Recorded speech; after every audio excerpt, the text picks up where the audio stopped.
Hey everyone, welcome back to my channel with a new video. In this video, I'm going to answer some of the most asked questions. And the most asked question that I get is how to get remote jobs. So I'm going to answer that. And I'm going to share two approaches via which you can approach getting a remote job, like where to start. I personally have two approaches that people follow. And also from my experience, I'll share some of the mistakes that people make. So if you're job hunting and you're making these mistakes, maybe you can think about it. And yeah, if you have any questions, leave those in the comment section below. I'll share some resources, so you can check out the links in the description below that will help you in your journey. And yeah, let's get started. So approach number one, I'll directly jump into the video. Approach number one is the basic one, finding opportunities. Now, when you're finding opportunities, it's pretty simple. You're looking at social media like LinkedIn, company pages, right? Twitter, some company post their applications. Big FANG type companies, they publicly announce on their job boards like, okay, we're looking for interns, we're looking for this role, that role in this region, so on and so forth. But you have to realize one thing, there's so many companies out there. So many, like obviously it's a fact. So many companies out there, small companies as well. Like the entire company has like, let's say 40 people, 50 people, but still they're doing, let's say, amazing work, 100 people, 200 people companies, millions of dollars of revenue and such high evaluations. So these companies are very small in terms of number, not the revenue part, but the employees, let's say 100, 200 compared to few 10,000s like the big tech companies. So the the simplest way is just keeping an eye out on these social media profiles and job boards, and that's one way, which is what most people do. But the thing you have to realize is that there's a lot to miss out on in this opportunity. Now, I'm not saying don't do it. Spoiler alert. In reality, I'd recommend both the approaches. Like, do both. Don't just be like, okay, Kunal, you told us approach number one, approach number two. Which one to pick? Do both. Okay, best of both worlds. So ideally, I'd say sign up to job boards, be active on LinkedIn, follow the company pages which you like, and yeah, just reach out to people. Speaking of which, in both this approaches, the second approach is basically I'll tell you the second approach now. So the second approach is creating opportunities, not just finding opportunities, creating opportunities. Here we talk about networking with people, learning in public with the motivation of learning. So you're learning from someone, you're following someone, not just okay, this guy will help me get a job in after two few years. No, or at least be interested, because if you realize that you're a great developer, then a lot of your worries sort of like fade away, because you're a pretty amazing developer and people will be happy to hire you, companies will be happy to hire you. So you do that via being associated with amazing great people. So that's the second approach, which is you know creating opportunities. But I'd also like to recommend one crucial skill over here, which is networking. So networking with the right people, talking to a lot of people. Some people do cold emailing, so like sending a lot of emails to people. It's a little controversial opinion. I personally don't mind it as long as it's personalized. Okay, I don't mind if you send a lot of emails. I have done it as well, but I never do something like copy paste, copy paste, copy paste, copy paste, just a robotic stuff. No, at least spend a few minutes on it. Or if you don't have a few minutes, let's say you're sending hundreds of emails, then I can recommend using some of the tools that automate these tasks. And one of the tools that I recommend is free Chrome extension called Magical, which is pretty cool, which will automate and personalize your messages. Let's see how that works. Okay, so here's my Magical dashboard. I can send the link. It's all in the description below, so you can try it out for free. And here I have a lot of messages, as you can see. Let's say you're sending a lot of messages to like recruiters or engineers or whatever you're following up, and I have some emails and stuff over here, as you can see. So what I'm going to do is ideally you can create like automated replies, but these are personalized. So if I create, let's say, a trigger called job, and I will say AI assist, I'm using AI. So greet them by the first name, say that you are excited about their company and interested in learning more about the job opportunities. So it's going to create a message for me.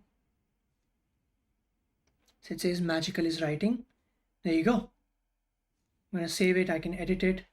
And now here I am. I'm going to click on Magical. As you can see, you can type the // and here I'm just going to say job. Now it is automatically filling the placeholder Aravind, right? How cool is that? So I'm going to select that, and here you can write about the company and all sorts of stuff. So the work you do, maybe I can write that, insert it in, and I can just reply in one click.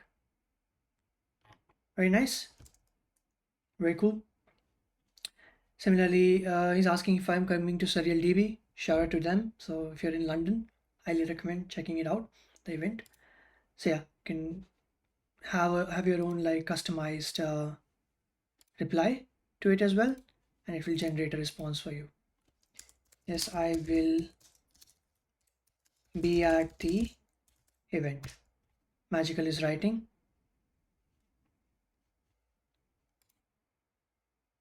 See? Cool. Very nice stuff.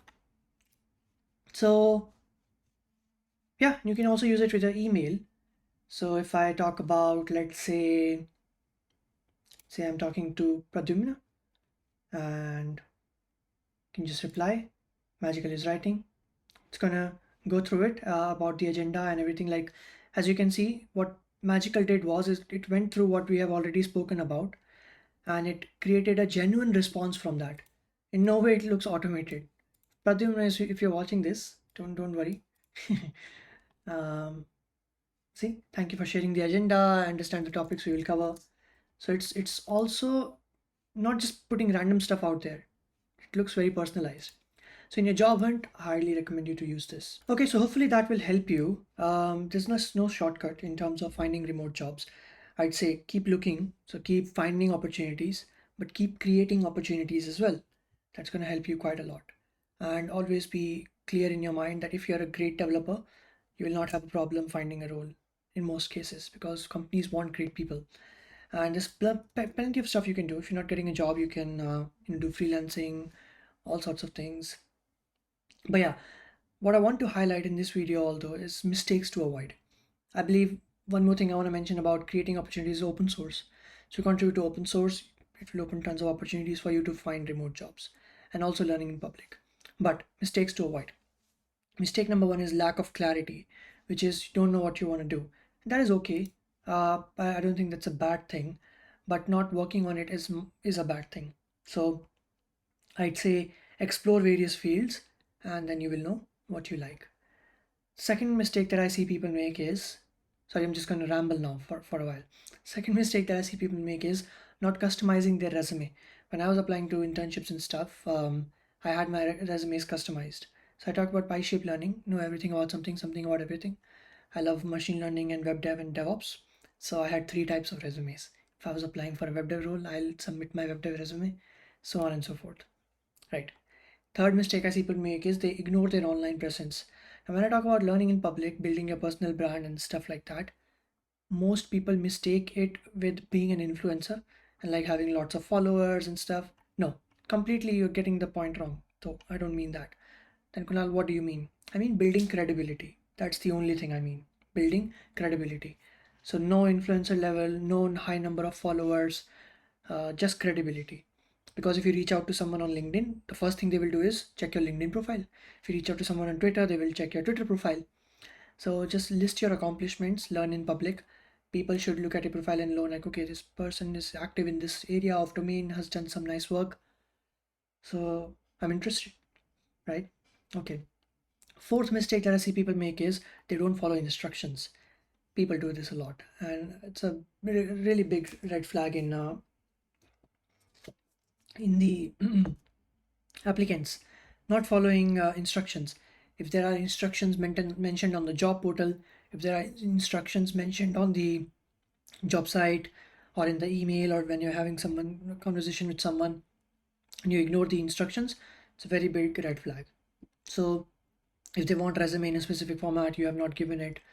If they are saying that, okay, we are not hiring remotely, we are only hiring people in the US, but you're still applying, so you're only wasting that. If they're saying we only need sophomores or juniors and you're like, let's say 5 years of experience and you're applying for an internship. So follow the rules, right? Another mistake, next one that I see people make is they rely on online application only. They're like, okay, company has their online portal, job is up, I'll put my resume in, add my cover letter in, and that's it. No, not cool. Don't do that. Do that, but don't rely on it already. Like just that online application thing, just don't rely on that. So I'd recommend reaching out to the recruiters or the engineers who work at that company, learning more about it, showing interest, going above and beyond, customizing your resume, so on and so forth. Most common mistake, the next one that I see people make is they give up too quickly. I have faced hundreds of rejections, but I've faced like a few good acceptances as well, and that's okay. So don't give up too early. That's one of the biggest mistakes you can make. And another mistake that people make is when they do fail, they don't learn from their failures. Oh, I screwed up this interview. I didn't know this. I did not know that. This is what I did wrong. So when you fail an interview, oftentimes try to ask for feedback, like how could I improve for the future ones.